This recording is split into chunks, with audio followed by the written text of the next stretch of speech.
Fighters, how we doing now? I thought I'd jump on and make this video to essentially help as many of you fighters out as I possibly can. So if you're watching this video and you are a boxer, an MMA fighter, and a Muay Thai fighter, or even a bare knuckle fighter, right, Brazilian Jiu-Jitsu athlete, then this video is going to be very helpful for you, and I'm going to try and break this all down and make it as simple as I possibly can for you so that you can actually use it and apply it to your own situation. I'm literally giving you this out there for free because I actually care much. I want to help you, right?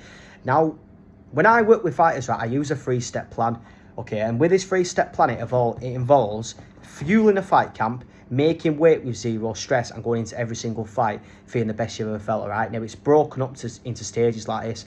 The reason why I broke it down like this, and I've always done it like this with fighters, is because it allows us to focus on each individual aspect as much as possible, right? And you don't overwhelm yourself, and you give yourself enough time. Fuel fight camp, make the weight easy, and obviously refuel, rehydrate, and do the fight day methods so you feel the best that you've ever felt, right? Now, the thing is, right, where a lot of you fighters go wrong is with the first step, which is actually fueling the fight camp. So say, for example, you're a fighter and you've got a 10 to 12 week fight camp, right?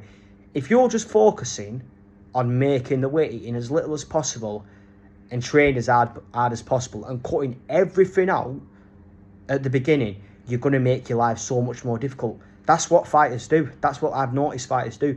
They cut everything out. Salt, fibre, the carbs, the calories are getting low. I just, eat barely any food every single day throughout camp, right? So if you do this, right, you're going to get to a point where you're going to plateau. You might lose a lot of weight at first, and you might get it off, right, because your body will lose the water weight. Now, if you're coming into a camp, right, the goal is to actually lose as much of that weight as you can from body fat, and then lose, and obviously hold on to lean muscle mass. The remainder would be water retention, okay? But as I say, if you deplete too much and get rid of too much too soon, your body's going to lose it quickly, but you're going to reach a plateau, and it's going to be a nightmare to actually get the weight off when you actually come to doing a weight cut, so the active and passive sweating methods, and making the changes on fight week. So essentially the way you're supposed to do it, as I say, is spend as much time as you possibly can taking as much weight off from body fat, all right? And then what we will do is, right, around 2 weeks before the fight, we'll then start to make changes such as, slowly bringing your calories down, your carbs, increasing your vegetables to bulk out your meals, the fibre, the protein and the fats, all right, and increasing your steps and long distance, low intensity, steady state cardio, right? And you track your weight 3 to 4 times a week. It really is as simple as that. So you keep your steps high, you control the diet in that way, you just keep looking at the scale the 3 to 4 times a week and make changes based off how it moves, all right? Little changes like this will make the difference. And then typically what we'll do is, right, and this is for a day before weigh-in, by the way, what we'll do is the week before the fight, we normally do it a week before. If you're a bit heavier, we'll do it 10 days before. We'll start to lower your carbs to lower your glycogen and the water attached to it, because carbs and glycogen are going to make up a considerable amount of your body weight stored in your muscles and your liver, right? So we go for around 150 grams. If you've got a bit more weight to get off, less weight, we'll probably go around 165, 180 grams, all right? So as I say, try what works in different camps for yourself and do it earlier on so you know what works, all right? But that's how you would do it, all right? And then with that, you're going to check your weight, obviously, the week before the fight, 5 times a week, Monday, Wednesday, Friday, Saturday and Sunday, so you can make the appropriate changes to get yourself in a comfortable position. And if you've done everything correctly, you should get to fight week. Fight week starts on Monday, weigh-ins on Friday, fight Saturday. You should get to fight week 3 to 4 kilograms above your fighting weight, all right? Monday, what you do then is you'll leave fibres to 10 grams, get rid of them vegetables, get rid of the oats, get rid of the sweet potatoes, all right? Clear all the gut content out by doing this. Fibre is indigestible, carbohydrates, so as I say, you clear your gut content out, going to massively lower the scale weight, okay?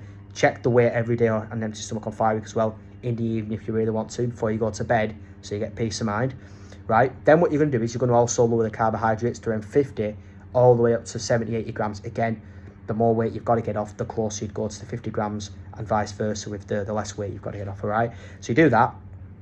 Low weight foods, all right? So foods which you can have low amount, low weight, but high calories. We're not trying to lower your calories on fight, we're trying to lower water weight, as I say. So think about every gram you eat is going to equal a gram on the scale. So foods which are like lowering weight but high in calories, calorie dense, butter, unsalted butter, extra virgin olive oil, chicken thighs, lamb, beef steaks, salmon, things like that, fried eggs, all right? They're going to be good. 4 meals a day, spread it across the entire day, all right?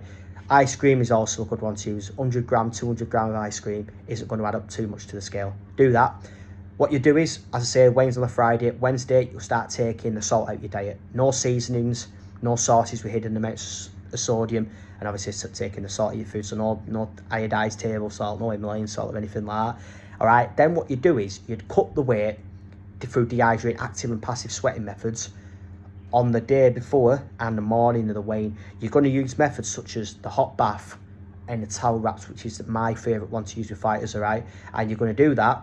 You're going to monitor how much weight you're losing and take rest in between, and then, as I say, you leave the remaining 500 grams to a kilogram on the actual morning of the weigh-in. This is the best way to do it, right? Because you want to keep your body in a dehydrated state for as little time as possible. And if you do it like this and you make the gradual changes to your diet, and then you cut the weight from dehydration and sweating, so the active and passive sweating methods, obviously we're talking about passive sweating methods here, where the methods I just spoke about, it's much easier for your body to actually lose the weight, because if you've depleted yourself and you're already eating minimal as possible and been sweating weeks leading up to the fight and on fight week itself, and then you're trying to cut weight, your body's going to try and actually lower that sweat rate to protect you. So don't do it like that. Doing it this way, you're going to find it much easier, I promise you, right? And then essentially all you've got to do is rehydrate with 150% of the fluid you've lost. You know, your key electrolytes, sodium, your chloride, your total amount of fluid.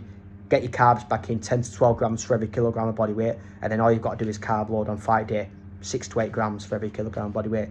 So you've done it all there, fueled your fight camp, made weight with zero stress, and you've got to go into the fight feeling the best you ever felt. It's simple as that.